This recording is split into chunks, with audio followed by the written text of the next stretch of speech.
Welcome everybody to the next speaker. Can people hear me?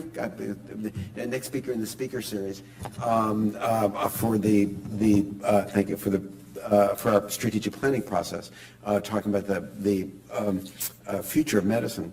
Let me begin with a couple of housekeeping measures. This is being broadcast both here in Newark and also in Piscataway and in New Brunswick, as we can see for now on the screen. So when people have questions, we've turned off the microphones at the seats, and we'd ask that everybody come up and use the microphone on the side here, so that the people on the other sides can also hear questions. In the same way, afterwards, if there are people on the other sides that have questions, if you can walk up to the microphone, we'll get to see you. Derek won't, but I'll be there and be able to tell them if there's speakers on the other sides. The other is as the people here in Newark notice, people in Piscataway and New Brunswick are eating pizza. We weren't allowed to bring pizza into this room, but there will be pizza at the end of the talk in the room across the hall. So the people here in Newark won't starve. There'll be pizza here available. So let me introduce today's speaker. Derek DeLia is Associate Research Professor at the Center for State Health Policy and a faculty member in the Institute of Health Policy, Institute of Healthcare Policy and Aging here at Rutgers. He first got his PhD degree in economics from Cornell. Before this, he held a position at United Hospital Fund in New York and taught health economics and statistics at Columbia. Currently, his research focuses on the economics of hospitals and health centers, emergency medical care, healthcare access among the poor, uninsured, and minorities, health insurance coverage, and performance measurement and accountable care organizations. I'm delighted that he's agreed to give a talk in this series up here in Newark as well. He'll be talking today on emerging issues in accountable care policy and practice. So, thank you, Derek. Thank you, Brian. So can everyone hear me pretty well with this microphone? Then I don't need the other one, so I'll just move forward with this one. Well, thank you all for being here. I'm really happy to be here participating in this forum. So today I'm going to talk about emerging issues in accountable care policy and practice. And I thought I would just start simple and maybe build up to some bigger things. So first we'll start with the question, well, what is accountable care? And let's see, are we up and running with the slides now? Yeah. You're good? Okay, so just to get everyone primed up on what this is, what is accountable care? Accountable care usually starts with this idea of an accountable care organization. So this would be a network of primarily physicians, often including hospitals, maybe some other providers as well, that create a formal governance structure to improve the quality of care and reduce expenditures for a defined patient population. So what we're really talking about here is taking these groups of providers that often practice independently, often siloed away from each other, and creating a structure where they can do a better job of coordinating and working together, taking a real team-based approach to manage and improve the health for an entire population. And to do this involves a handful of important features regarding how you actually get this done. So the first feature is that ACOs are really designed to be flexible and heterogeneous. So if you've seen one ACO, that means you've really seen one ACO. They're designed to do really very different things depending on the needs of their patients and the prevailing practice patterns in their local communities that they might want to change. So in some areas, they may have an issue with overutilization of certain services, maybe too many imaging scans, elective surgeries and things that are really quite expensive but may not do much to improve health for the population. Other places may be focusing more on underutilization of services, things like primary care, preventative measures that people should be using more often, but they're not.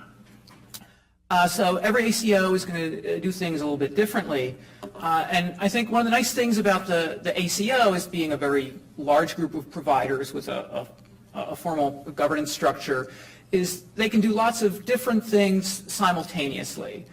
So if you look at what's going on in healthcare in the United States today, there's really no shortage of ideas, innovations, things that people are trying to improve the delivery of care. So some primary care physicians are involved with patient-centered medical homes. Lots of groups have programs where they focus on disease management for people with diabetes or high blood pressure.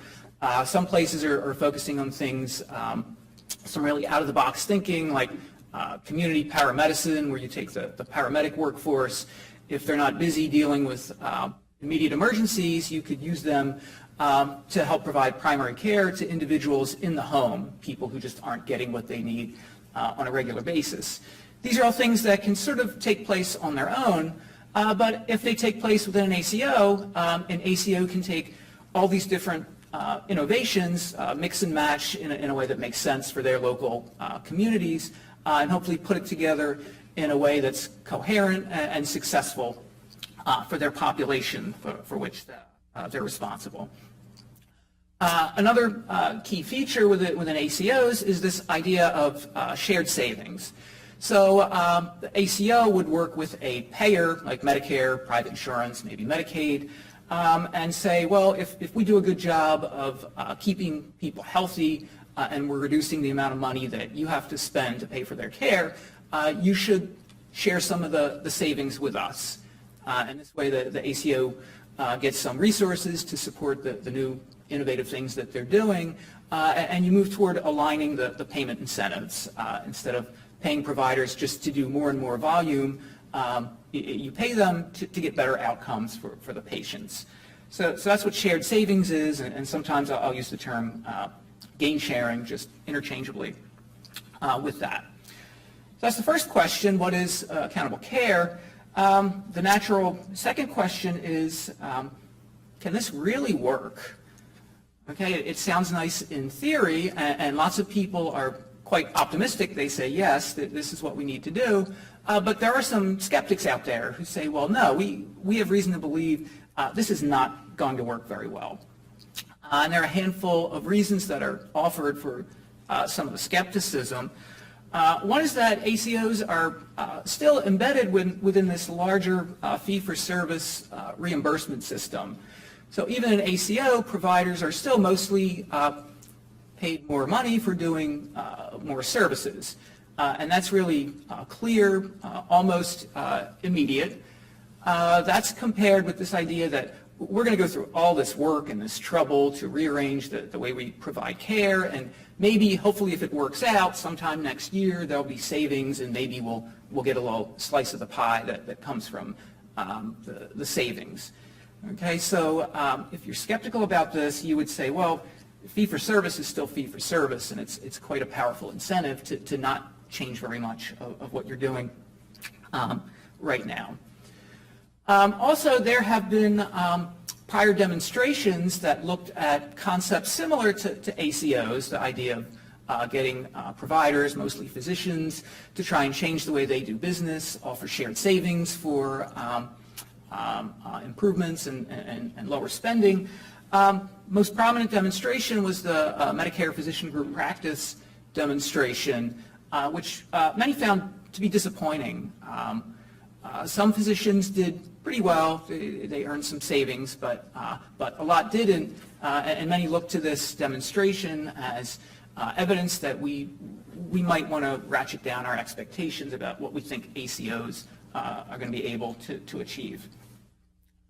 Another issue is that it takes a lot to really start up an ACO, get it up and running. You need to do lots of things up front. You need to invest in clinical integration, new administrative systems. Certainly, you need the right kind of information technology that links up across providers so you can really keep track of where your patients are going, what are they doing. In a few minutes, I'll show some information about what exactly these startup costs are, but for now it's enough to say that these are non-trivial, you may put a lot of effort and resources into this up front, and the savings might not materialize, or they may not be large enough to recoup the upfront investment.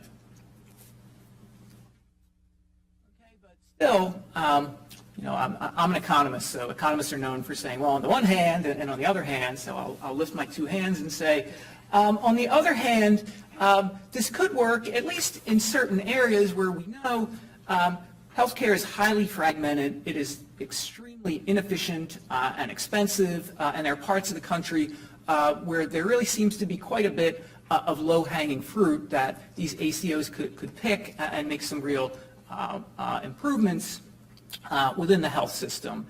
And we'll see a little later, New Jersey is a place that really stands out for having fruit that's hanging so low. It seems to be hitting us in the you-know-where. So, maybe ACOs can help us fix up some of the long-standing issues that we've been experiencing in New Jersey.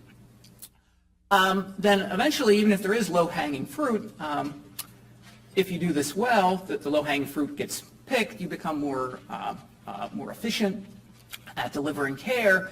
At that point, it sort of raises the question, well then, what do you do after you squeeze out the major inefficiencies in the local healthcare market? So at that point, you could think of ACOs as being a way to help providers transition to different kinds of payment systems, maybe more rigid, more focused things like bundled payments for entire episodes of care, or population-based payments to encompass everything that population should have taken care of. So whether you're an optimist or a pessimist, the fact of the matter is ACOs are here. They're popping up all over the place across different payers. So the most prominent ACO initiatives are taking place within Medicare. There are two of them. The main one is the Medicare Shared Savings Program, which is really the main ACO program within Medicare. The second one is the Pioneer ACO model, which was developed for health systems that are already more advanced in terms of their clinical integration and their ability to take on some of the financial risks that are involved with operating an ACO. So these run in parallel to each other. Within the world of private insurance, there's a growing number of ACO initiatives that are under development and underway. It's a little hard to keep track of exactly how many they are. These are private arrangements, so they don't give too many, press releases and things like that. But we know they're out there. Also, about a dozen or so states are moving forward trying to develop accountable care models within their state Medicaid programs. And New Jersey is one of these states that's out in front in terms of Medicaid ACOs, and I'll say a few things about that as we move forward.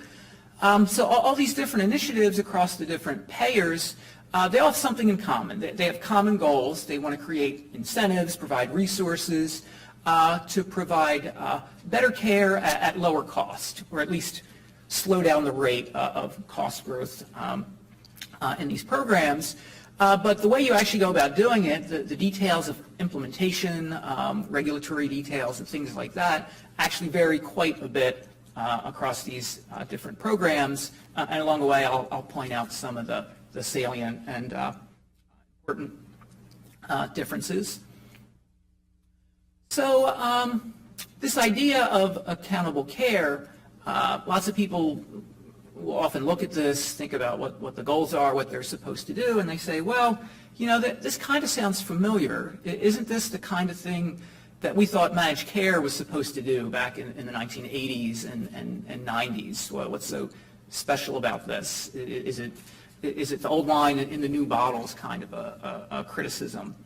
And clearly, there's quite a bit of overlap in what the goals are, what we think on the ground should happen to patients if they're getting better care delivered more efficiently. But I think there are some important differences that distinguish the two concepts.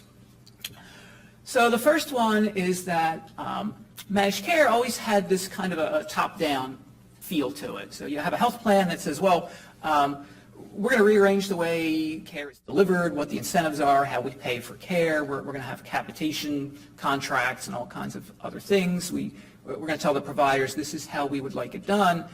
And if you don't like it, then, fine, you're not going to have a contract with us. You're not part of the network. It's kind of a take it or leave it sort of thing.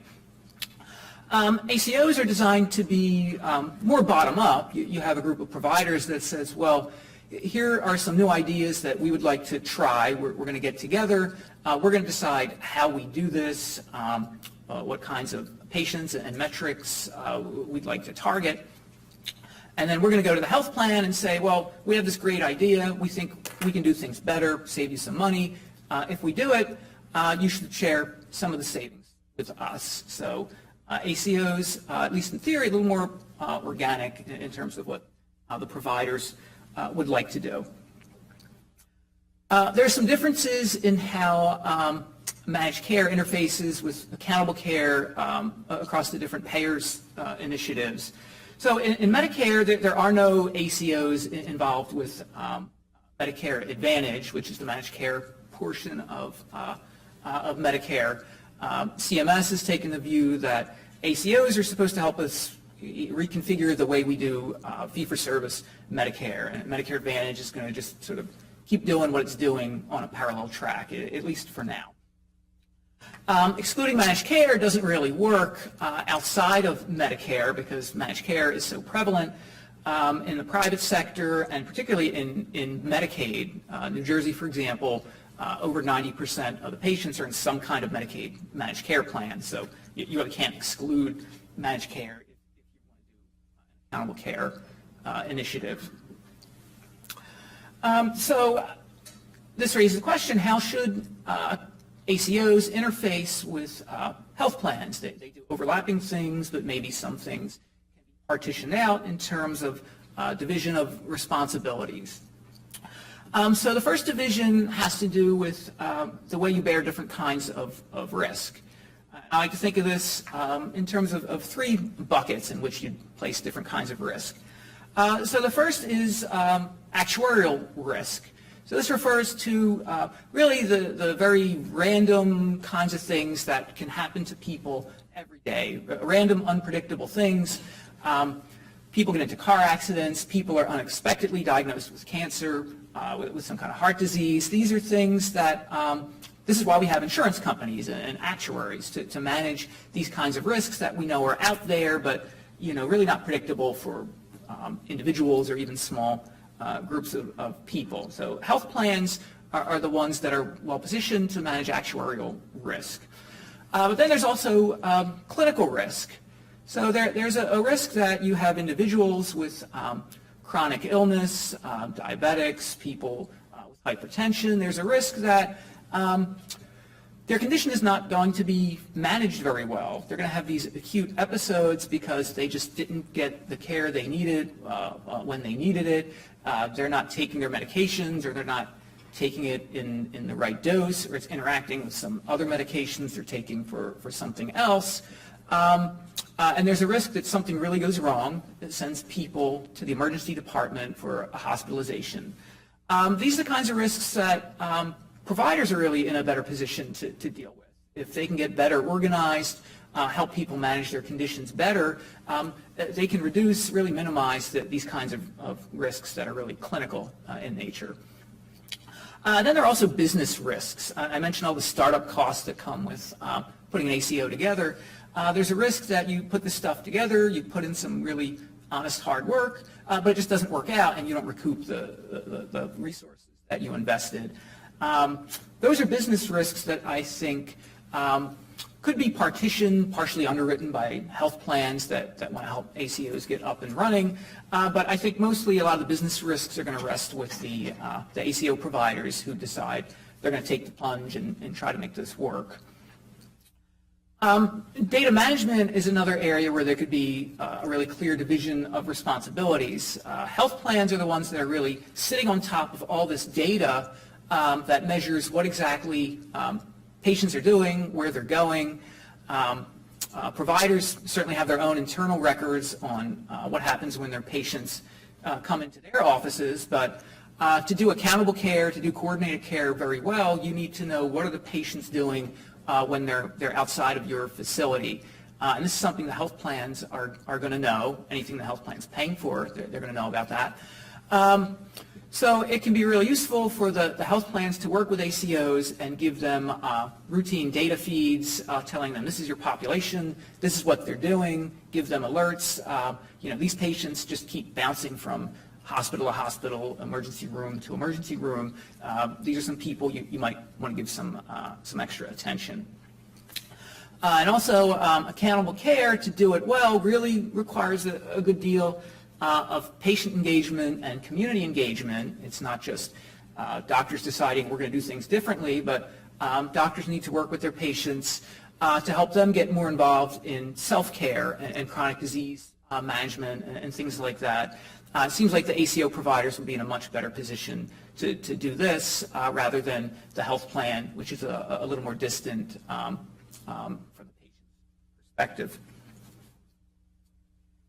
So here's a little snapshot of recent trend in where we've been in terms of ACO formation in recent years.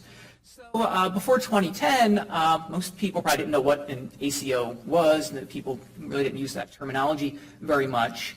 But then this really started to take off, so that by the end of 2013, there are a little over 600 ACOs operating that have Medicare and or private insurance contracts. So as the number of ACOs has grown, so has the number of patients receiving care from them. So by the beginning of this year, it's estimated that about 18 million people are receiving care from at least one provider who has some kind of involvement with an accountable care organization. And although ACOs are proliferating, they're not doing so really uniformly across the United States. ACO formation is more concentrated in certain parts of the country, and you can see that represented by the dark red states on the map. New Jersey is kind of a mild red shade. We're kind of in the middle in terms of ACO formation. Here's a look at startup costs for forming an ACO. This data was just released recently by the National Association of ACOs, and I was really, excited to see this data because this has been a controversial topic for a while now. As ACOs were starting to form, people had these debates about, well, what's it really going to cost to set up an ACO? People were throwing around all kinds of numbers, upwards of $20 million to get an ACO started. Here we have some information from ACOs that actually did this. So this is based on a survey of ACO groups that applied and were approved for the first round of applications in the Medicare Shared Savings Program. So these are places that got certified in either April or July of 2012. And so you can see there's a little bit of a range based on how many patients are in the ACO, but it looks like it's somewhere between 1 million and 3 million. It's kind of interesting, CMS estimated early on that they thought it would take maybe about $1.8 million for the typical ACO to get up and running. So looks like they did a pretty good job. 1.8 is kind of in the middle of the range that we observed here.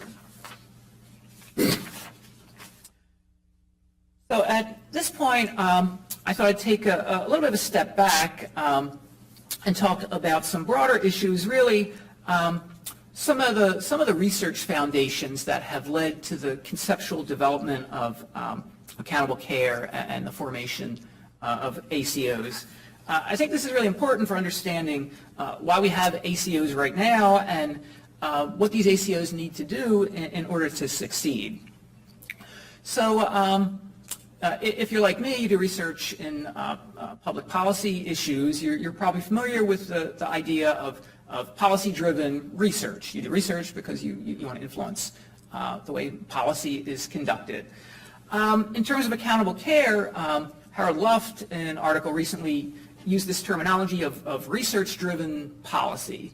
And the idea here is you have a public policy that is created based on research that was done to understand how the health system functions, what's going on, what's wrong, sort of pinpointing what some of the problems are. So the research that influenced ACO policy goes back to the idea of small area variations. This is really an old line of research. It goes back several decades, associated with people like John Wenberg and other people in the area who looked at healthcare spending and utilization of different kinds of procedures at the small area level, looking at municipalities, and zip codes, and small geographies like that. What they found were really very large differences in the utilization of healthcare. Surgery rates, hysterectomies, all kinds of interventions, huge variation, could be more than 10, 15 times higher in one area than another. And the puzzling thing was it didn't seem like the people in the high-use areas were much sicker than the other places. No apparent health benefits from using more intensive healthcare interventions. And in follow-up work, it was found that utilization of more intensive procedures may not even reflect the patient's preferences for care. Preferences if the patients are really well informed, if you go out of your way to really inform people about what the options are, what the potential risks and benefits are. When given all that information, patients will often choose less intensive kinds of interventions. So this was a line of research that went forward for a few decades, and then eventually was greatly expanded and even institutionalized by the people at the Dartmouth Atlas. So what they do at the Dartmouth Atlas is they look at these smaller variations really across the entire United States, and they just seem to be documenting more and more of this stuff. And their argument is that this variation is a reflection of inefficiency in the way local healthcare services are delivered. People are not getting better care. Their argument is that people are not really sicker and need more resources applied to them. This is a matter of doctors and hospitals in some parts of the country practicing a really aggressive interventionist kind of healthcare. Other parts of the country focusing more on wellness, early intervention, and things like that. So the Dartmouth Atlas has really become hugely influential in private circles, influencing the kinds of changes people would like to make in the private sector, and also very influential in terms of public policy, particularly the Affordable Care Act. People who designed the Affordable Care Act were heavily influenced by the Dartmouth Atlas. Dartmouth people testified before Congress and presented all this information and their arguments, which said, you know what, we need to do a better job of organizing and coordinating care, and we have a great idea. We'd like to put it together in something called an accountable care organization, where everyone in the local area, or almost everyone in the local area, gets together and tries to coordinate better and figure out why are we doing too much of some things and not enough of others. So the influence is there, but not everyone really agrees that the Dartmouth Atlas and their conclusions are correct. This remains an area of real controversy, and there are two main issues that are raised about the conclusions that are drawn by the Dartmouth Atlas. One is that many will argue that the Atlas really doesn't do enough to account for differences in health status and socioeconomic factors that can affect healthcare utilization, particularly factors associated with poverty. A lot of the places that look bad on the Dartmouth Atlas are places that are very urbanized, have many pockets of extreme poverty within them. Also, there's a debate about what is the appropriate unit of geography to analyze these kinds of issues. So Dartmouth focuses primarily on hospital referral regions, which are fairly large, but some epidemiologists have argued, these hospital referral regions, there's a lot of heterogeneity within them. If you look more closely at particular neighborhoods, zip code areas, you'll find a lot of the places, the referral regions that look pretty bad, have these smaller areas that are driving a lot of the aggregated data. So I think this is an ongoing area of controversy, certainly among researchers, but it has really important direct implications for health policy and the practice of healthcare delivery. So here's an example of the kind of thing you would see produced by the Dartmouth Atlas. So I'm sure lots of people are familiar with this map. I think it's a famous map looking at per capita Medicare spending in 2006. The green areas are the ones that have lower spending. Blue areas are the ones that have higher spending. You can see New Jersey is a nice deep blue. We're a blue state. It's not just the politics. It's also the health spending. And really, any way you look at this, you often find that New Jersey tends to stand out as an outlier. We're a very high-cost state. Health spending on all kinds of things tends to be very high. All sorts of utilization measures tends to put New Jersey really way, way above the national average. So some things we're famous for, maybe notorious for, are very high rates of preventable hospitalizations. We have very high spending per person during the last 6 months of life. Among patients who are hospitalized, the ones in New Jersey often see a disproportionate number of specialist consults while they're in the hospital. And I'm sure you could find lots of other measures which say New Jersey is a really expensive place to practice medicine, and proportionate health benefits don't seem to be there. So New Jersey certainly has some issues. And at the Center for State Health Policy, we're doing some work to look at some of these issues in a little more detail. So here's a map that we produced as part of a project that's funded by the Nicholson Foundation. Here we're looking particularly at 13 communities across New Jersey that might be candidates for forming ACOs within Medicaid. So these are really lower income communities where they have at least 5,000 people enrolled in Medicaid. That's the minimum threshold if you want to form a Medicaid ACO. And so we're trying to understand a little more about utilization patterns and what this might mean for forming an ACO and the kinds of areas where you might want to focus. So here's an example of one of the measures that we're looking at. This shows rates of avoidable inpatient hospitalizations per 100,000 residents across these different communities. So you can see there's a great deal of variation, more than twofold variation across these communities. An interesting thing here is that we're not comparing high income and low income and all that stuff. These are really the lower income parts of the state. But even within that lower income group, we do see a good bit of variation. And so that raises the big question, well, does this reflect differences in the efficiency of care that's delivered?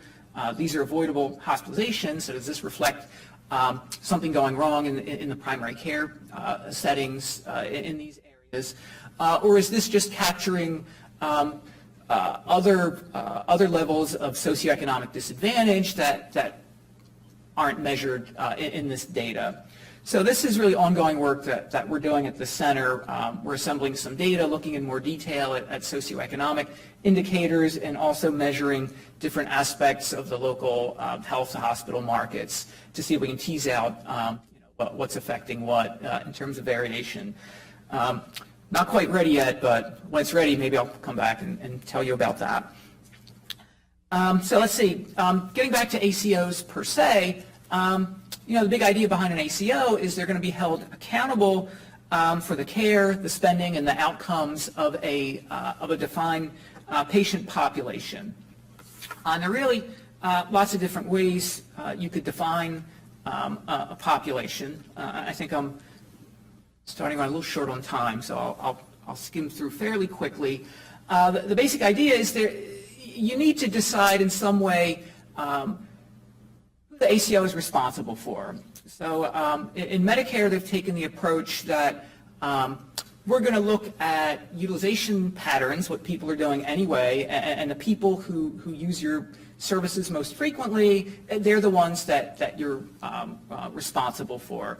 And you could do this sort of looking backwards, historically, who your patients are, or you could do it retrospectively and say, you know, once you're up and running, who are you serving? That's who you're responsible for. Medicaid programs often take a geographic approach where they say, well, here's a geographic area, large city, collection of smaller municipalities.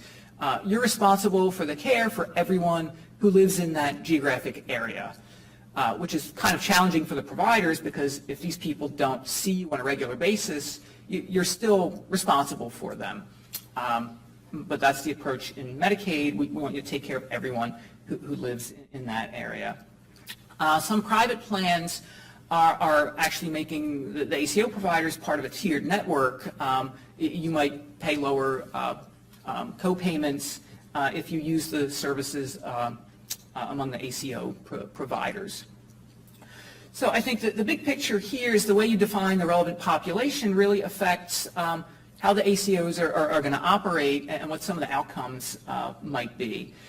So the idea behind a lot of the population definition strategies is that a lot of this should be passive for the patients. Patients other than the ones in tiered networks don't have to do anything special to be in an ACO. They might not even know they're in an ACO except for the fact that they may be getting better care. This also affects the amount of influence that providers can have on their patients or the health system overall. So that was kind of the thinking within CMS when they developed the two types of assignment. So prospective assignment is pretty straightforward. You know, in the beginning, these are the patients who've been using your services. This is who you're responsible for. We want to know, can you provide better care for this defined group? Retrospective assignment is more controversial because you don't know in the beginning who you're going to be held accountable for. It's as time goes on, we'll see who uses your service, and it puts providers in the position where they don't know exactly who they're supposed to target, so they better try to do a good job for everyone and just transform processes of care, which is more of a system transformation rather than just focusing on a target group.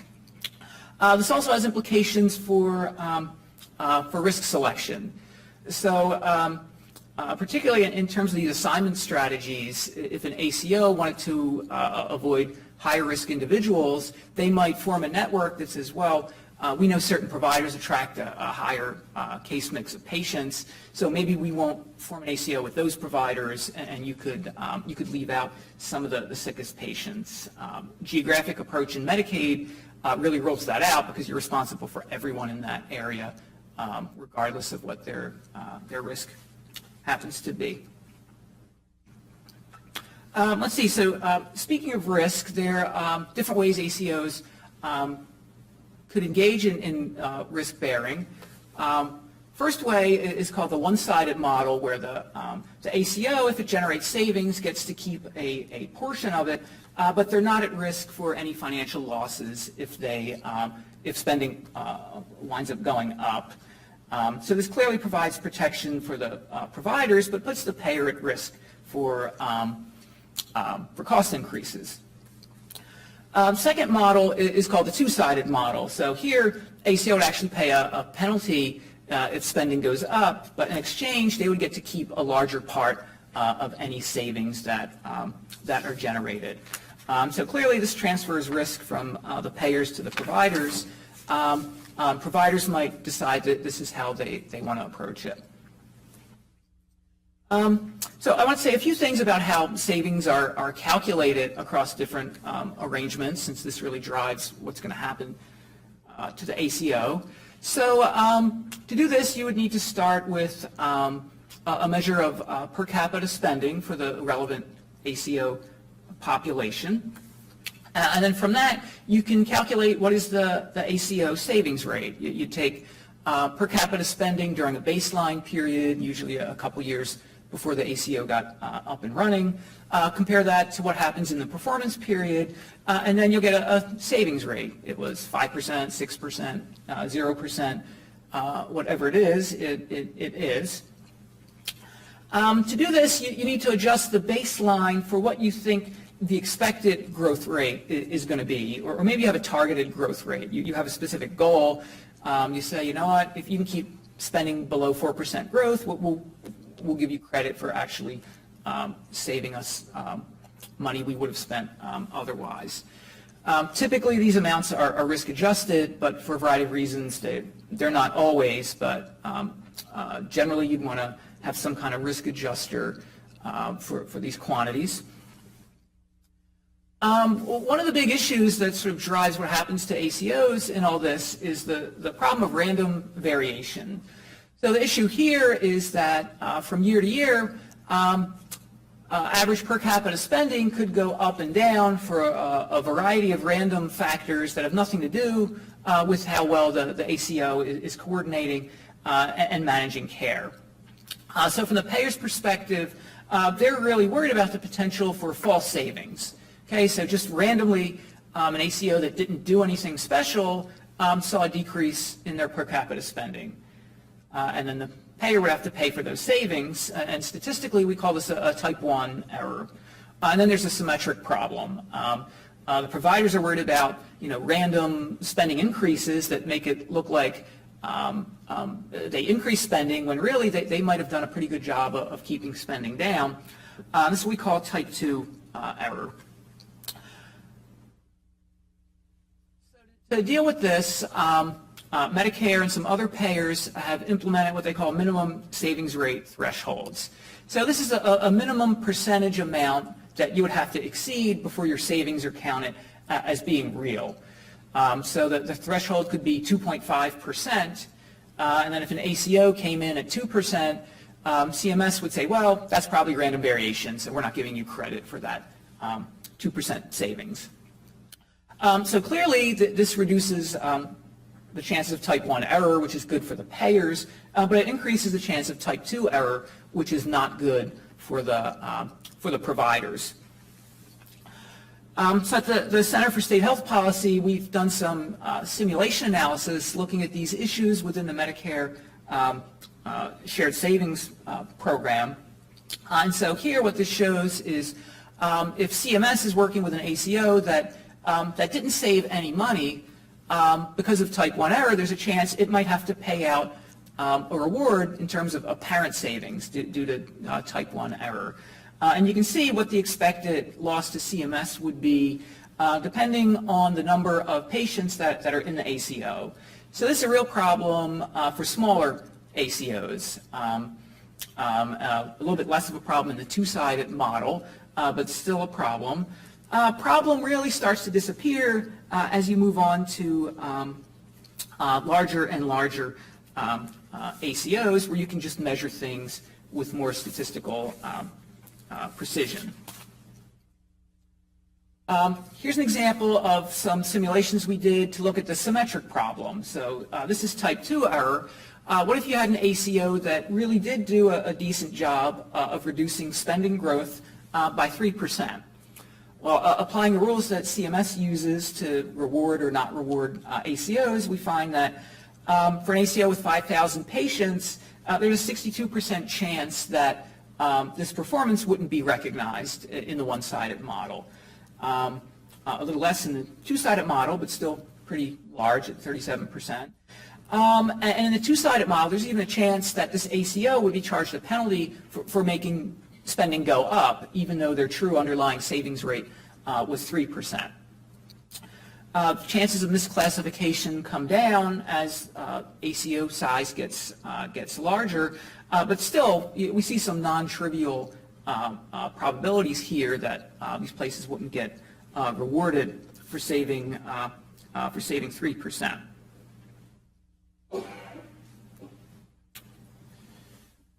So the work we did here is really just taking the statistical assumptions that CMS made in developing its minimum savings rate thresholds, but really in some follow-up work that we've done, it turns out these assumptions are probably not going to hold very often in practice. And if you look at it in more detail, the probabilities of misclassification are actually larger than what I'm presenting here. So this is a problem, I think, particularly for smaller ACOs.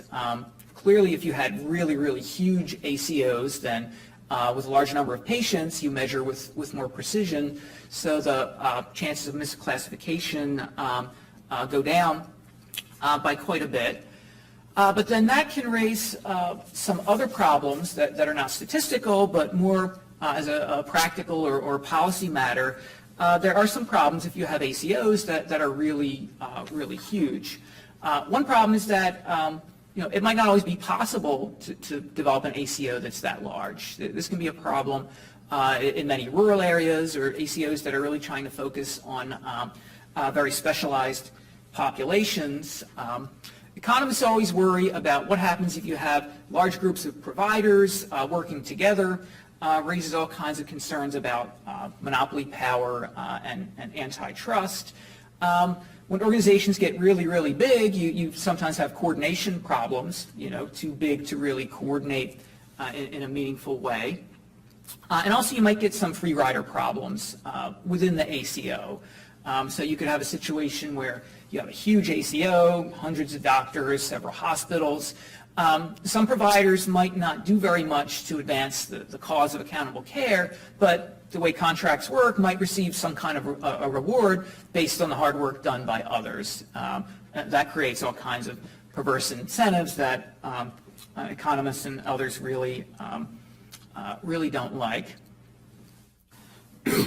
Let's see, there are a handful of other measurement issues. I guess I had a few slides on this. I won't go through all of them because I think I'm running a bit long, but I'll highlight a couple things and then move on. These are kind of technical things that I think have large consequences for the actual policy and what happens on the ground when you're running an ACO. So the first thing is, what do you do when you have really high-cost outliers? Really expensive patients who are spending hundreds of thousands of dollars. They're really going to distort the average spending amounts on which ACOs are judged. Medicare recognizes this, and they use this process called top coding, where they look at anyone above the 99th percentile of spending, which is like $100,000 or so, and they'll just say, we're going to record that spending as $100,000. Okay, so we just sort of truncated all the other spending, and that's fine. That gives you some statistical stability if you think these outliers are kind of a statistical nuisance. But this is a bigger problem if you have ACOs that are really targeting super user kinds of populations. There's Dr. Jeff Brenner's group in Camden has become famous for really spending a lot of time trying to work with people who are way out at the upper tail of the spending distribution. And if you truncate that tail in terms of what you're measuring, then you're sort of truncating the ability to get rewarded for working with these individuals. So if that's the case, I think it's useful to think about, instead of cutting off spending amounts to achieve some kind of fairness or stability, maybe you think of pulling out certain kinds of expenditure. So for example, hard to hold an ACO accountable for expenditures for traumatic injuries through car accidents, gunshot wounds and things like that. Might be better to pull out the categories rather than just the spending amounts. Another large issue is what do you do about people who die during the performance period, and what do you do with end-of-life care spending? These are really large policy issues. Large spending at the end of life can also really distort average spending for everyone else.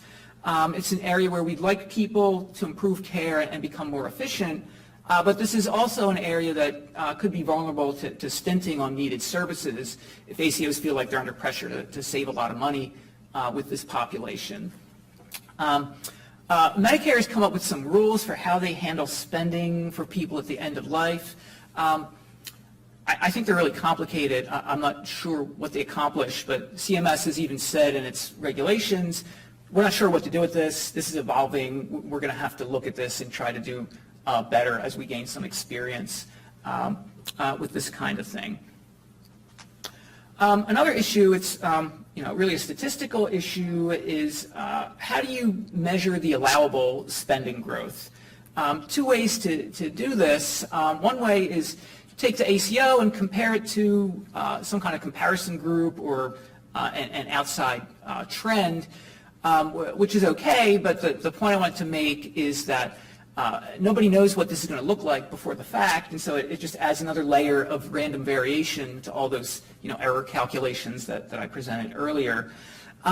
If you're willing to settle for a predetermined target, say, you know what, keep it under 4%, that's built into the contract from the beginning, then you know that with certainty, and that takes away some of the statistical variation. Let's see, I think I'm going to skip over this slide just to get to some larger issues. This being RBHS, we're a university. I think there's lots of work that can be done in terms of accountable care, research, and development. And so one thing has to do with the payment schemes and the performance measures that are used to hold providers accountable. And I've had some experience with this in working with policymakers and health plan individuals, and there really is a trade-off between the rigor at which you measure things and the speed at which you would like to do them. So, as a researcher, I would like to do things statistically precise, get all the right data, put it together, clean it up, and in these conversations, people say to me, yeah, that sounds great, but we don't have 5 years to do this. By the end of the year, we need to tell the providers if they're going to get rewarded or not. And sometimes you have to cut corners in various ways. These methods, would not get you published in a journal, but they're actually, shifting millions of dollars. And I think this is an area where we need to develop methodologies that do what they need to do, measure what they need to measure, but can be implemented quickly enough so that it's practical to do so. And they also need to be transparent. They can't be so dense and complicated that the providers don't even see what their incentives really are. I had some other things to say about savings and quality measurement, just echoing the point. I think statistical methods exist to do a better job with this. We just need to work with payers and CMS and others to just do a better job. And maybe during Q&A, if there's questions, I can say a little more about that. Here's a really big picture issue for everyone, for researchers, providers, policymakers. What is the role of social determinants of health and non-medical determinants of health within an ACO?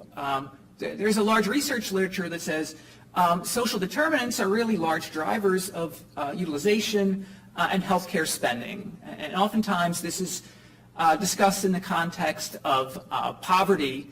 Certainly Medicaid ACOs are really in tune with a lot of these issues. You're dealing with a high poverty population. You're dealing with issues of homelessness, substance abuse, behavioral health issues, and things like that.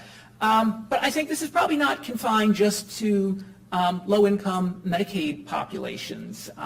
If you look into middle class, privately insured, certainly seniors in Medicare, I bet there's a lot we can learn about what happens to people outside of a medical setting, how it affects their health, and can ACOs do a better job, not necessarily changing our society, but being more mindful of what happens to people when they're outside of the doctor's office and taking that into account as they engage with patients and really engage with communities to do a better job at improving population health. And really to do all this, I always make the plug, we really need the right kinds of databases, and they need to be linked appropriately if you're going to really manage population health. There's actually a conference just last week in Princeton about big data in healthcare, where they talked about a lot of these issues, I mean, partly it's an IT issue, but partly it's a policy issue. People need to want to do this and make the data available. And I think one of the messages from the conference is that New Jersey might be a little bit behind other places in, having big data available to do this kind of analysis. So let's see, a couple more slides to go, and then the people here can go eat pizza, I guess. So I thought it'd be nice to take a look at some late-breaking results on what have the Medicare ACOs been doing. This is all preliminary, but some analysis has been released. First of all, for the 32 Pioneer ACOs, the first-year results, it looks like overall they've saved some money. Contractor for CMS estimated they saved $20 per person per month, generating about $147 million of aggregate savings to Medicare. Not huge in the grand scheme of things, but it's something. Also, the savings seem to be concentrated in just 8 ACOs that had, some really big savings. Also of note, 9 Pioneer ACOs dropped out of the program, didn't think they could continue doing what they were supposed to do as pioneers. There's some early results for the Medicare Shared Savings Program. Out of 114 of the early ACOs, 29 of them qualified for savings, generating $126 million in savings for Medicare. Again, not huge, but some ACOs appear to have saved something. So for this, I would just emphasize all this stuff is very preliminary. I mean, the analysts who did this work have said we need to scrub the data a little more, use some more precise methods, but this is just an early indication of some things that are happening. Okay, so I'd like to conclude just by highlighting a few issues that I think are relevant for us, for RBHS. So one of them is we have a new ACO in our midst, the Robert Johnson Partners ACO that's linked up with the medical school. So they were recently admitted to the Medicare Shared Savings Program just January of this year, and currently trying to pursue some private agreements with private payers. I think this is really interesting and exciting development, really, for all of us. Having an ACO connected to RBHS can really generate some synergies in lots of different ways. Certainly it's designed to improve healthcare delivery, but we're training med students and residents. Having them trained within a practice that's doing accountable care is probably going to serve them well in the future, in our health system well. They're learning sort of within a state-of-the-art delivery system reform. Having connections to the research community in RBHS, I think, works well in two directions. If RBHS researchers have some access to what the ACO is doing, gives us a chance to do a lot more applied, real-world practical research, and hopefully gives the ACO a chance to turn relevant research findings into practice very quickly, since we're all together sort of under one roof, or many roofs scattered across central Jersey, but you know what I mean. Also, I alluded to the Medicaid ACO demonstration that's taking place in New Jersey. This is something that was signed into law in 2011. Regulations, final regulations are currently being put together. I think they should be out any day now, maybe this month or next month. The Center for State Health Policy, we've been named within the legislation to provide technical assistance to New Jersey Medicaid to help get this up and running, and also we're named as the evaluator to evaluate how well the demo works once there's something to evaluate. And then I'll just mention, recently Governor Christie in his budget address called out RBHS to help the state try to implement some broader Medicaid reforms in New Jersey, recognizing all kinds of problems we face in New Jersey Medicaid. Governor's given us a nice vote of confidence saying, I think you people are smart, you know what you're doing, get together, give me some recommendations, and let's fix this thing. So Certainly a lot of work to do, but I think it's good work, and RBHS, I think, is up to the challenge. So my last slide just has a list of some publications, work that we've done at the Center for State Health Policy around accountable care issues. So at this time, I think we can stop for questions and discussion. Thank you.